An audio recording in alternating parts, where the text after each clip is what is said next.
Coach Schuman here for the Successful Life podcast. I'm here with Mark Herschberg. Glad to have him as a guest. We're going to talk your career today and the things you need to know. We're going to talk a little bit MIT as well here, because that's where Mark is a part-time professor. But he is the guru of understanding the things that are needed in order to have a great career in whatever it is you do.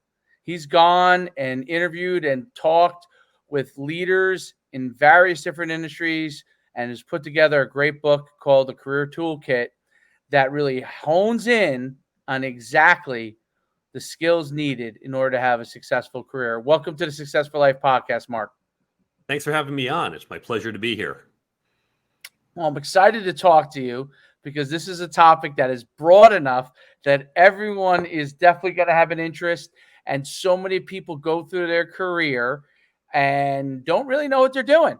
So you've written a book on this exact topic. You teach on various topics related to it. And I'd like you to kind of just tell everyone a little bit of your background and where you come from and how you got to this point. Sure. I've got a really unique background that led to this dual career. I went to MIT as an undergrad and grad student back in the 90s, and when I came out, I started as a software engineer. Early in my career, I realized I wanted to become a CTO. That's a chief technology officer, the person in charge of the engineers. What I soon realized was that it didn't just mean I was the best engineer or most experienced engineer. To get that role, not only did I need engineering skills, but I needed a whole bunch of other skills: leadership, team building, communicating, negotiating, a whole bunch of skills no one ever taught me. So I had to develop those skills in myself. As I was doing so, I realized these skills are not just for executives. They are for everyone: senior leaders, middle management, individual contributors, summer interns, entrepreneurs. All of us benefit from these skills. So I began to upskill my team. Now, as I was doing this, MIT had been doing some surveys of companies and found companies wanted these same skills, not just for MIT students, not just for college students, but universally. And other schools and other surveys have found the same thing. These skills: leadership, communication, networking, negotiating, these are skills companies want, but they aren't being taught. So at MIT, we created what's now referred to as the Career Success Accelerator. And when I heard about it, I offered to give them some of the content I developed for my teams. They asked me to develop more content and stay on to help teach, which I've been doing for the past 20 years. So I've had my main career building tech startups, helping Fortune 500s place startup, doing a whole bunch of different things, from tracking terrorists and cyber criminals to building labor markets, creating a bunch of patents, new technologies, new communication platforms, but also teaching at MIT and elsewhere, and now the book and the speaking that I do to teach these professional skills to other people.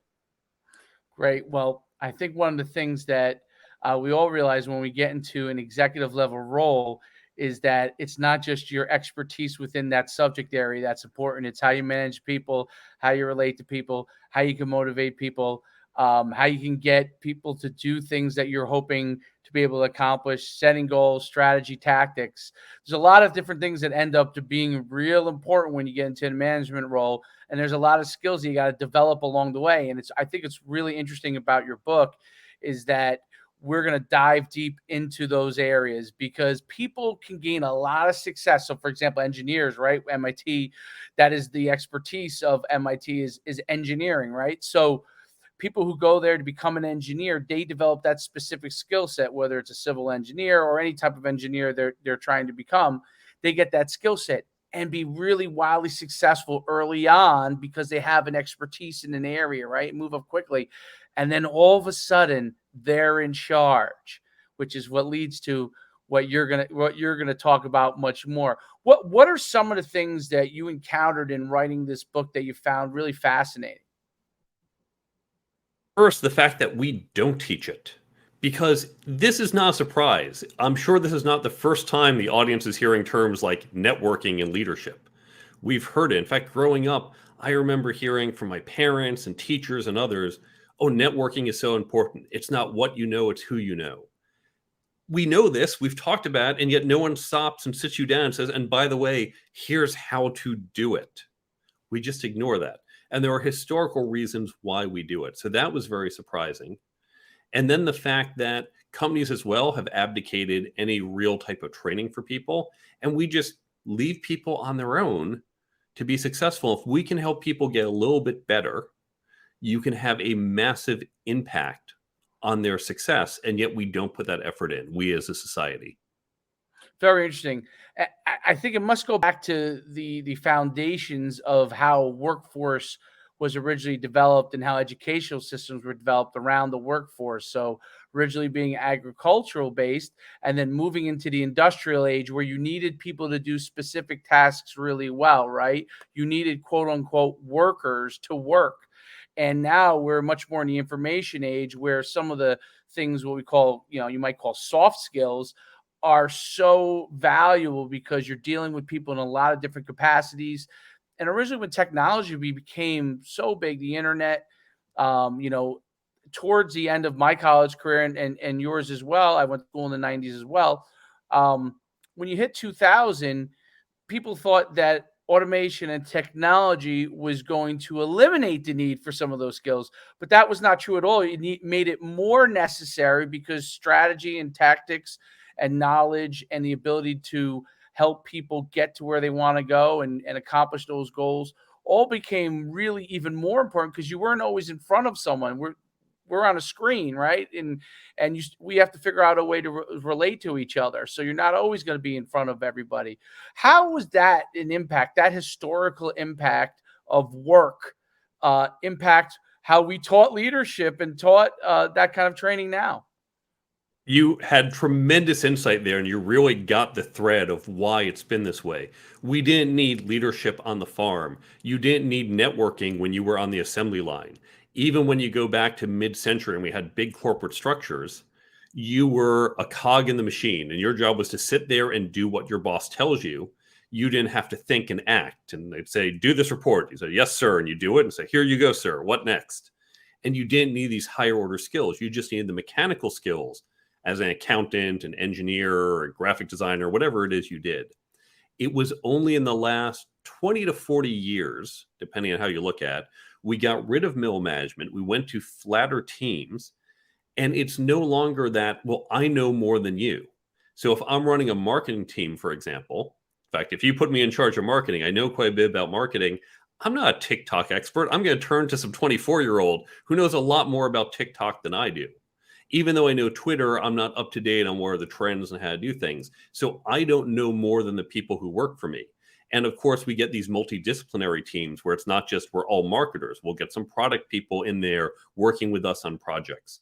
So suddenly you have these teams where you have a disparate set of skills where the manager doesn't inherently know more than other people. And my job went from, I'm going to crack the whip and make sure you're all turning the screws correctly and quickly, to the paperwork equivalent in the 1950s, to now, hey, we need to get traction on social media. And I don't necessarily know the right answer. My job as a manager is to help the team get the right answer and achieve those results. Just like as a coach, you're not the one throwing the football, you're not running it down the field, but your job is to get the team to work together to achieve that success. And so as managers, we went from, I can do everything you can do, but better, and that's why I'm in charge, to I can't, but my job is to make sure we as a team succeed. And that's where you referred to earlier, that big trip up that people get when you go from being an individual contributor, you do a little bit of work, and they give you a bigger project and bigger project and bigger project. And then suddenly you move to management, and it's not about how much can you do, but how much can you get the team to do. It's a great point. The Peter principle. You familiar with that at all? Exactly. Yes. People are promoted to their level of incompetence. Well, I'm great at doing this. Make me a manager. Well, now I'm not so great. So I don't get promoted and I'm stuck there. That's exactly right. And then people realize pretty quickly what someone's cap is because of that. But it's not necessarily what their cap is, it's what they have allowed their cap to become because they didn't get those skills. So your book talks a lot about that. And so you told me something really interesting on the pre-show, where you said each chapter is an individual look at it. So you can go into any chapter and get what you need. Talk a little bit more about that, because I think that's one of the things that people, when they're trying to figure out the skill sets they need, they go, oh, I have to read all 250 pages of this book in order to get this one nugget that I'm looking for, right? Tell them about what they really can gain from your book. We have two ways to get you around that. So the book, let me give you an overview. And you're right that most books, it's 20 pages of content and 200 pages of filler. And it's such a waste of time. So my book, there's 10 chapters. Let me give you an overview of what the chapters are and then how to use them. 10 chapters in 3 sections. Section 1, career. So chapter 1, how to create and execute a career plan to get you to the job you want. Chapter 2, working effectively. Things like managing your manager, understanding corporate culture. Chapter 3 is interviewing, not just from the candidate side. There's a lot of content on that, but also from the hiring manager side. So many of us in our jobs have to hire other people, but we've had no training. The second section, leadership and management, a chapter on leadership. And then we look at the people side of management and the process side of management. The third section, interpersonal dynamics, covers communication, networking, negotiating, and ethics. So 10 chapters. And you're exactly right. I call it a toolkit because you don't have to use the hammer and then the saw before you get to the screwdriver. If you need a screwdriver, grab the screwdriver and use it. If you buy the book and you say, I want to get better at networking, go right to chapter 8. Read that chapter. It's about 20, 30 pages. You'll read it in less than an hour. And now you've got concrete things you can do to be better at networking. You can skip the other chapters or get back to them when you're ready to tackle those. So we've made it very easy for you to get what you need when you need it in the book and then also in the apps. So that's fascinating. So you're really covering all the bases. And I think about my own career. Obviously, I've been an entrepreneur for a long time, so it's kind of a different thing. But I was in corporate initially, and I remember not understanding what my navigation was going to be in my career, which is why I struck out on my own, which there are plenty of people that can do really well in corporate if they understand the navigation of it and have the patience to understand where to go there. My first question is, what are some of the things that people need to know when navigating their career in order for them to continue to grow in that career, whatever it is? First, it's to actually have a plan, to know what you're doing. You don't want to, for example, do a road trip and say, let's get in the car and drive. You probably want some destination in mind. And even if you have that destination, if you're in New York and say, we want to get to San Francisco, you probably want to just look ahead of time. By the way, what's the route we might want to take? What are some of those highways? I know today, of course, you can just do it dynamically on your phone because we all have GPS. But in the days we grew up, you paid attention ahead of time. Hey, how do I get from New York to San Francisco? Even if I don't know every small road where we're going to take a detour to go stop at a hotel, I know what the major highways are. I've planned it out. Now, the thing about the plan is we know it's never going to work out. There's going to be traffic. There's going to be construction. There'll be problems. We're going to have to take some detours along the way. But if we don't have a plan, it's utter chaos. The odds of being successful are pretty slim. And again, when you think on the football field, you don't just say, hey, team, go step on the field, go play. You have a plan. Are we going to do a running game? Are we going to do a passing game? Who are we looking out for on the other side? Who's the person we're relying on our side? You have a plan. We know it's not going to work out exactly as you planned, but you start with a plan and you adjust as you go, because without it, you're really just tossing the dice. And that's what we need to do with our careers.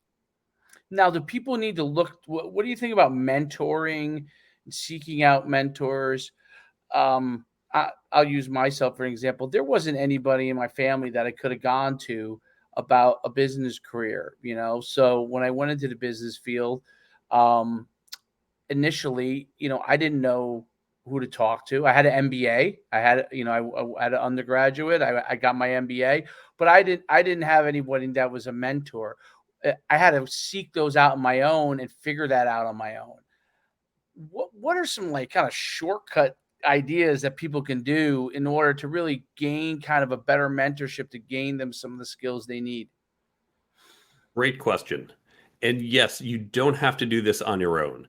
You can certainly look for additional information of whether that's from books, listening to podcasts like this one, getting an MBA, learning on the job. That's one way. Having a mentor, whether formally or informally, other people you can learn from is helpful. Joining some type of community, whether it's an online community or local community, finding other people in the same boat. I'm part of founders groups of people who start companies. I'm part of CTO groups of people who lead technology teams. And the great thing is in those communities, I can say, hey, I have a problem. Here's what I'm trying to do. And there's other people who have been down that path and they have that experience and advice. And a lot of people are willing to help you out. So don't do it alone. Find other people. And you can do that whether it's general business. There's also a way to do it for these particular skills. And let's talk about that for a moment. Now, there's a free download on my website about how you can create peer learning groups to develop this. I recommend doing it at your companies. If your company doesn't want to do it, you can do it on your own. Find friends, create a local meetup group. Here's the important thing about these skills and how to learn them. First, these skills are learnable. We think about, well, aren't people just natural at it or not? There are natural leaders, natural communicators, natural networkers.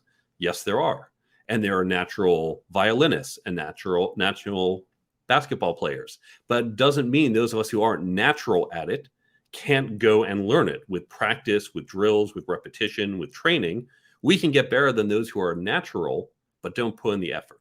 So all of these skills, leadership, communication, all of this is learnable.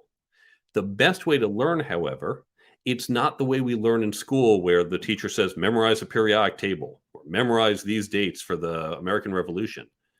There are no things to memorize. There's no formula for leadership. There's no 3 things to know about networking. These are skills we have to practice, like music, like sports. You want to do it. You want to try. You want to practice. So in these groups, what you want to do is get some content. You can read pages of my book. You can read pages of another book. Listen to a podcast like this one, wherever you get that content. And then in a group, discuss it. Because it's in that discussion, that's how you're learning. That's how I hear your perspective on leadership, which is different than mine. That's how I get some practice. Or I say to the group, hey, I have a communication challenge. I want to convey this to my team. Here's what I'm thinking. And you can share your insights, or I can practice it and get feedback. That's the scrimmage. That's the practice. So with these skills, it's not simply, I heard a podcast, I read a book. You want to go deeper and have that peer learning group. And that's really going to help you learn and acquire these skills. You're on mute. You're muted. Getting out of your comfort zone is a big deal for a lot of people, and being able to get out of that comfort zone and understand, what they have to do to network with other people, how to relate to other people, how to ask questions that are the right questions that can help them along the way. What are some of the things people can do to get out of that? Because I think that's the biggest obstacle. People get in their own way, right? You and I probably get in our own way. I probably do it 5 times a day. And getting out of your own way on things is probably the biggest obstacle. Whatever's going on up top sometimes blocks you. Oh, it's not that important that I talk to this person right now. What are some of the skills and strategies from a networking standpoint that people can use to get out of their comfort zone and start to get the information they need? It's really practice. For networking and for so many of these skills, it comes down to practice. And we know with the sports analogy, what do you do with the drilling? You're building up muscle memory. So you're just in the moment. So it's natural. You don't have to mechanically think, what are the 3 things I have to do? It just happens.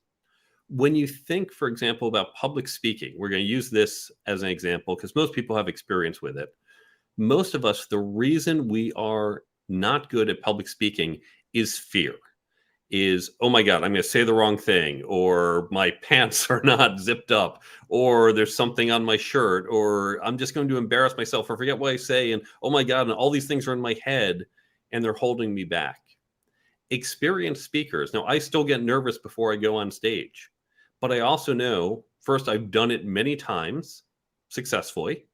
I've done it a few times where things have gone wrong. And you know what? It's okay. We think back to middle school when someone would drop their tray and then everyone would applaud and you'd be embarrassed as everyone's looking at you. You know what happens in the adult world when you're on stage and you make a mistake? You trip a little over the microphone cord or you flub your words. You move on. No one's saying they're laughing at you. We're adults. It happens to all of us. Okay, yeah, fine. You're human. And once you get that experience of, you know what, I did it. Hey, I tripped up a little, but that's okay. It reduces the fear. You start to say, not a problem. When you go to networking events, maybe you meet some great people. Maybe you don't, but you say, yeah, that's okay. Maybe you did talk to someone and 60 seconds later, he had to excuse himself because he was bored or wanted to catch someone else. I got rejected a little. They say, that's okay. It's not the end of the world. And it's building up that experience to say, yeah, I don't have to be perfect and it's not a problem. And removing that fear. That is key. That's so important. So removing that fear, and I say not taking yourself so seriously that you think that it's something that you're doing, because most of the time if someone doesn't want to talk to you, it has to do with them. It has zero to do with you. If someone's not interested in what you're saying, it has to do with their own interest, their own kind of selfish guidelines that they have, that they're not looking to talk to you at this moment. And that's one of the things that people have to be able to realize. And I think that's an important understanding, that it's not personal. Okay. Relationships are personal, but rejection, a lot of times, it is not personal. More to times has to do with something that they have as a priority that's different than your priority. And that's one of the things I think we have to get past over and over again, with respect to fear of it, is that when you get rejected, it's everyone always thinks, oh, what did I do? What did I do? And yes, occasionally, sometimes, there's something that you did do, but it's always rooted in their own guiding principles first. So when they're rejecting you, it's because it doesn't match with their guiding principles. That's why they're moving on. It really doesn't have to do with whatever your ideals are, your stance, or your business philosophy, or your management philosophy. It has to do that it's different from their philosophy. And once we understand that, I think it really helps us to kind of move forward and not get caught and backlogged on those kind of things. What are your thoughts on that? You're absolutely right. And we see this not just for networking or these skills. I'll give an example. It happened to a friend of mine. She applied to a very big tech company last year, one whose name you all know, and did the interviews, then nothing. And she started to panic because they promised that they would get back within 2 or 3 days. And she didn't hear anything after 3 days. And then after a week and after two, and she said, oh my God, what did I do wrong? I screwed up. And my response to her, having been on the other side, I said, why do you think it's you? She said, but they promised within 3 days. A few months later, they got back to her and said, so sorry, we had a reorg. We had a bunch of things going on. We'd love to bring you on. And she's now happily in that job. And I can tell you, having been on the hiring manager side, well, often we're in the process of hiring and then something happens. Oh, we lost a key customer. Do we have to do a hiring freeze? Or, oh, we're rebudgeting, or, oh, we're reorging, or something's happening. And, oh, wait, we just got another candidate who's not for this role, but a different role, but it could impact this role. All sorts of things happen that you don't know about. You not being good is the least of the problems. In fact, if I knew you weren't right, those are the ones I do fastest. Oh, yeah, reject this person. This person doesn't fit. When you're sitting there wondering, it means I haven't rejected you yet. I'm trying to figure things out.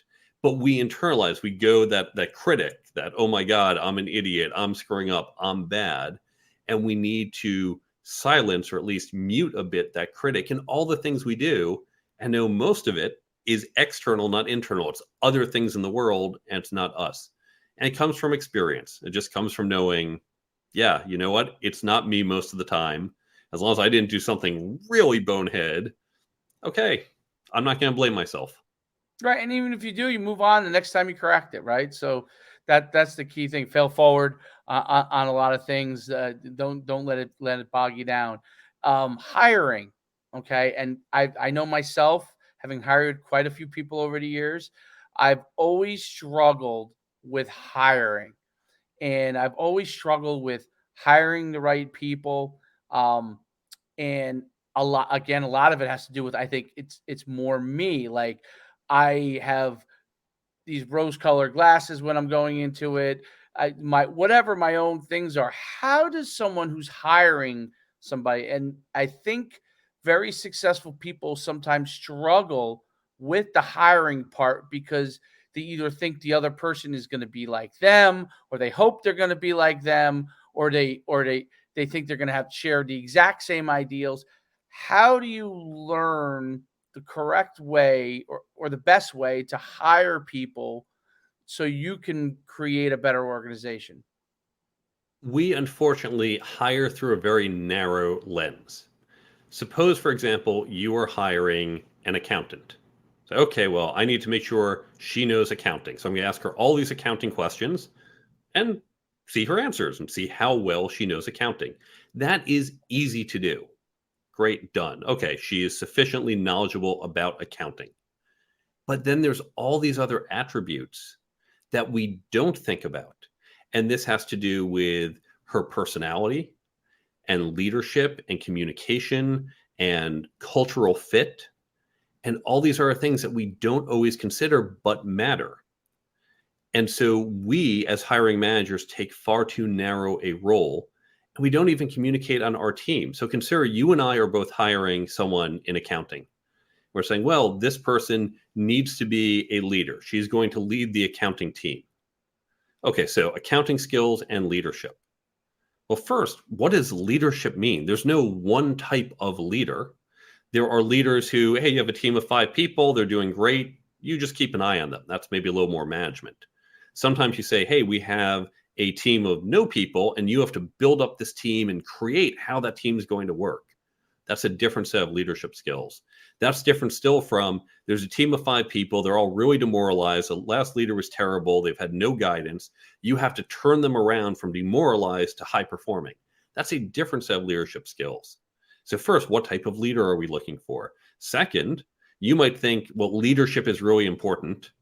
And yeah, accounting skills second. But I might think, no, accounting knowledge is really important. And then leadership skills too. Well, now we're using different evaluation criteria. How are we going to do that? We have to get on the same page about what we're looking for and the prioritization. And then once we say, okay, now we know we're looking for this type of leader and here's how important it is, how do we actually evaluate the candidate's leadership skills? So there's a whole bunch of things we need to do beyond just, do you know accounting? These other skills. And that's where we haven't been intentional. But I talk about the different aspects you should look at and how to be intentional in evaluating that. That's important. And the values that you come into the interview process with. Um, the interview process, I've always found to be very, very difficult. You could go and interview someone and you have your plan and your criteria and that you're looking for. You interview them, and I can't tell you how many times this has happened. I'm sure our audience has experienced this as well. When you go and hire the person, they come in and it was obviously they're putting their best foot forward. They come in and then 30 days into it, you're like, who is this person? So how do you manage that process? You know they had the right skill set that you wanted. Now, how do you coach them into your expectations within your culture? What's the important part of that? Is training an important? What are some of the important areas there? Well, a few things. First, judge by actions, not words. So, for example, if I were to ask someone, what are your best qualities? They're going to give me some answer that we all know how to answer that because we looked up online.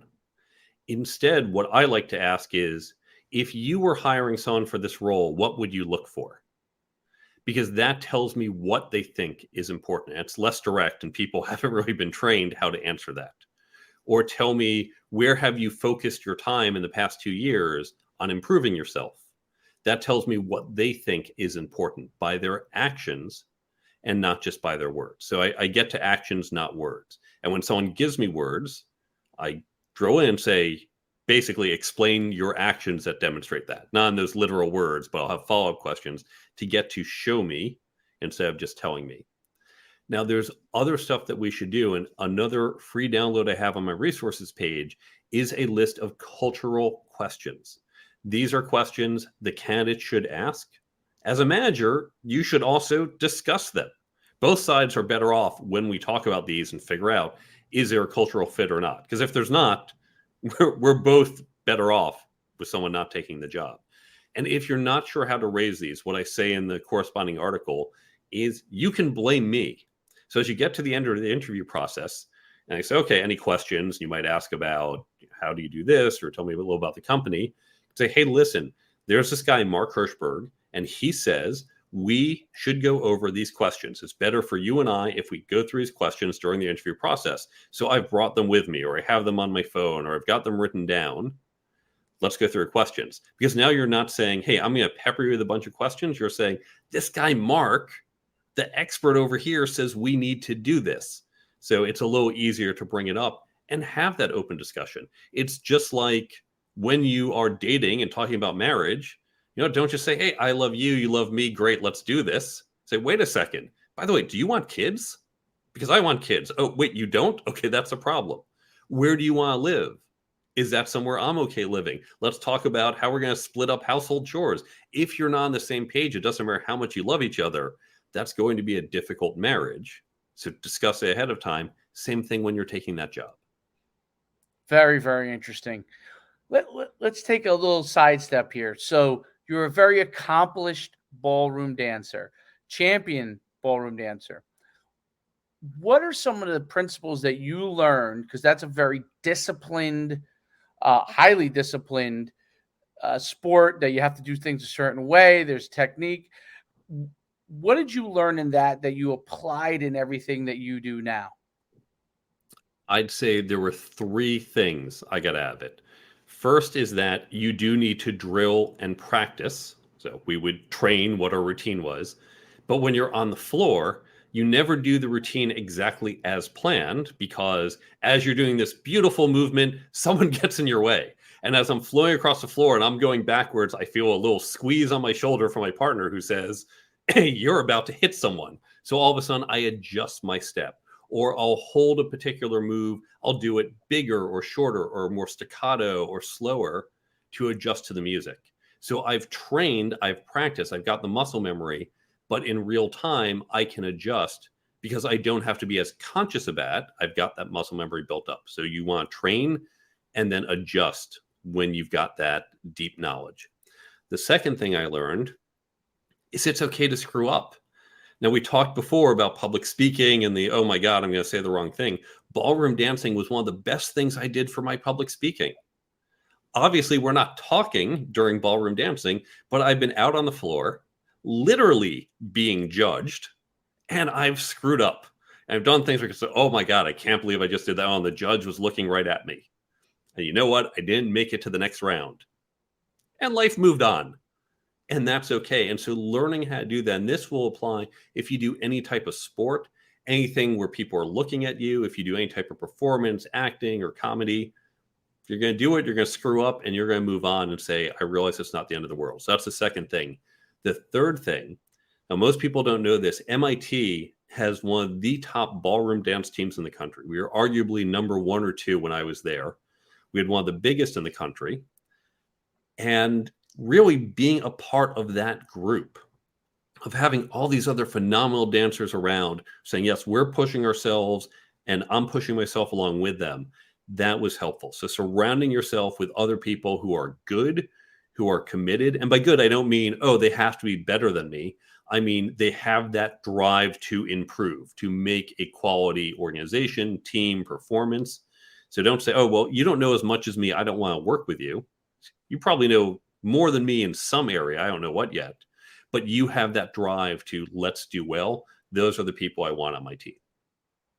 So it's very interesting because basically, it falls in line with exactly what, the principles of our developing your career, right? You got to train, adjust, you got to fail and learn from that.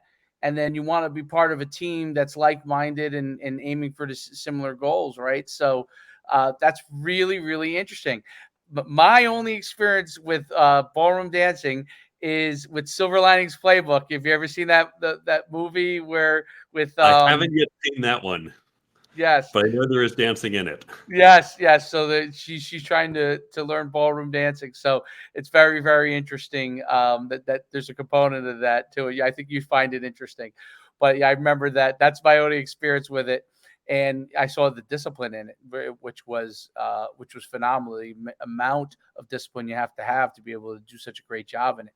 But that was really interesting. So now the messaging for people listening that in their career, I want to go from 0 to 60. I want to become a successful CEO, and I'm in middle management.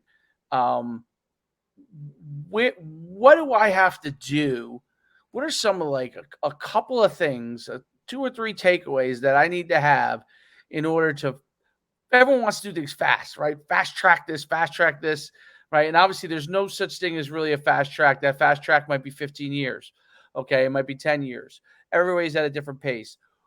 What are a few things that people need to master as soon as they can to start to get the most out of their career?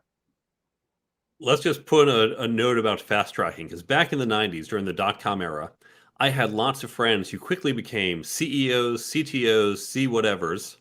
That was And they me. did I so didn't know because what I they was said, doing. right. And they said, yeah, I don't know what I'm doing, but oh, I started the company. I'm taking the title. Well, congrats, you have the title. Many of them failed. Those who didn't often struggled for a number of years and wasted time and money and effort figuring it out. I said, you know what? I can make myself a CTO tomorrow. I could find some star, like, make me a CTO. Or I could say, there is a skills gap.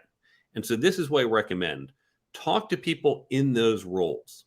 Look at it from afar and talk to people in them and understand what are the actual skills, and then be honest and evaluate yourself. And you're going to find you have a skills gap. There are areas where you're strong. You might say, hey, I know everything about leadership. I am a great leader today, but I am not great at networking. And that's really important to be a CEO, to run a business. I have to work on that skill. Or I need more knowledge of finance. I know how to do this thing, but I don't know the first thing about accounting. And if I'm running a company, I better be able to understand, how's the money working here? So whatever your gaps are, whether it's these skills we talk about in the book or other mechanical skills, look at where you have a gap and then say, how can I address it? Now, by the way, you don't need to be an expert in all of these. In finance, for example, you don't need to say, well, I have to be a master accountant. I'm going to hire an accountant. They're going to do all the details and the bookkeeping and how to use QuickBooks, but I need to know enough to have a conversation with them, to know what's happening in the company, to ask relevant questions. On the other hand, networking, as a CEO, I am the person out there building relationships, finding new clients, doing all these other things. That comes down to me. Yeah, I'll have a salesperson, but really a lot of it's going to be on me, because it's more than just about selling. So I can't just say, well, let someone else do it and supervise. I've got to own that. So look at your skills gap, look at each skill, where you need to be, how short you are, and then come up with a plan to fill in that gap. Very, very interesting stuff. Yeah, the bridge, the gap between what your skills are and where they need to be is often a huge issue. I can't thank you enough for coming on the podcast.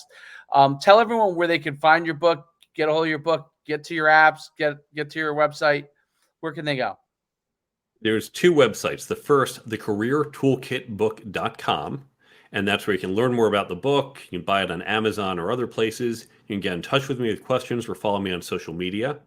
You can download the free companion app, the Career Toolkit app, on Apple and Android. And we link to it from the website. And that has a lot of the content in the book that we provide to you on either a just-in-time basis, when oh my God, what were those tips? And you pull it up on the app, or we do a passive daily push to help you retain it. So 2 seconds a day, it just pops up on your phone. You look at it, go, right, well, remember that, swipe it away, and that will help you retain it.